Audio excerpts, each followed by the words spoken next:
Hi, this is Susan Grant-Legacki with Lava, and we're here with four-time Ironman world champion, Chrissie Wellington.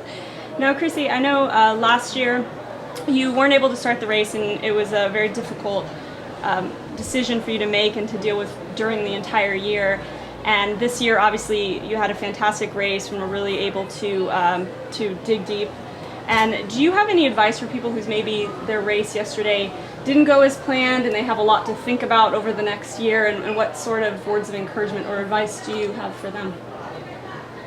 Yeah, I mean, first of all, Ironman is so much more than just a race. It's a journey, you know, and it's that journey that we take from starting the training to the race day itself that you also have to celebrate, and you have to think about, and you have to appreciate the growth that's taken place in you physically and mentally to even get to that start line. I've had my fair share of disappointments during races, highs and lows, and I think often you learn the greatest lessons, the most important lessons, when things don't go according to plan. You know, some of my races, for example, Challenge Roth, I describe that as my almost perfect day. And I learn lessons from those, but it's the races where I've struggled through adversity that I've learned the most. I do remember one race, an Olympic distance race in Colombia, at Colombia Triathlon, and the race was appalling. I finished 6th. I did not live up to my own expectations, and I didn't perform, but I took lessons from that performance, and that made me stronger. So I think what's important is that we all have goals, and if you don't achieve your goals, it's disappointing, and it's important to recognize that disappointment, to get upset, to allow yourself to go through those emotions, and then take a couple of days and sit back and write down all the things that didn't go according to plan, but that did go according to plan.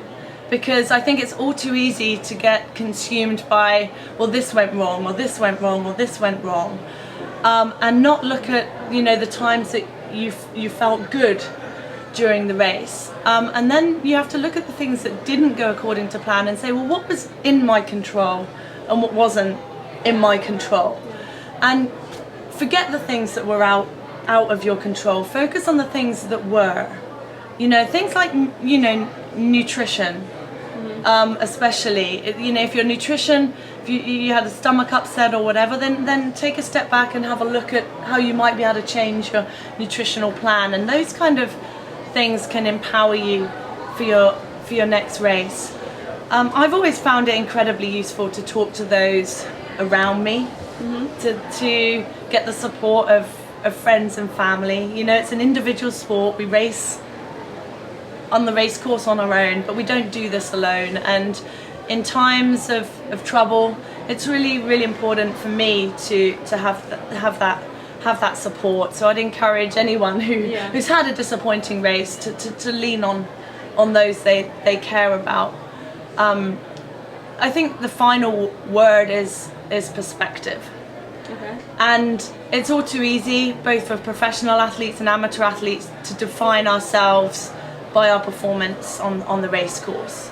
But we're so much more than athletes. Yeah. You know, and if your emotions are solely tied in by what you achieve on the race course, ultimately you're going to set yourself up for a downfall, because not every day is going to go according to plan. But if you can see it as part of a journey, you can see it as part of growth of you as a person, then I think ultimately the journey of triathlon is going to be a wonderful one, with highs and the occasional lows that make for that wonderful roller coaster ride. Okay. Well, thank you and congratulations on your 4th win. And this is Susan from Lava Magazine.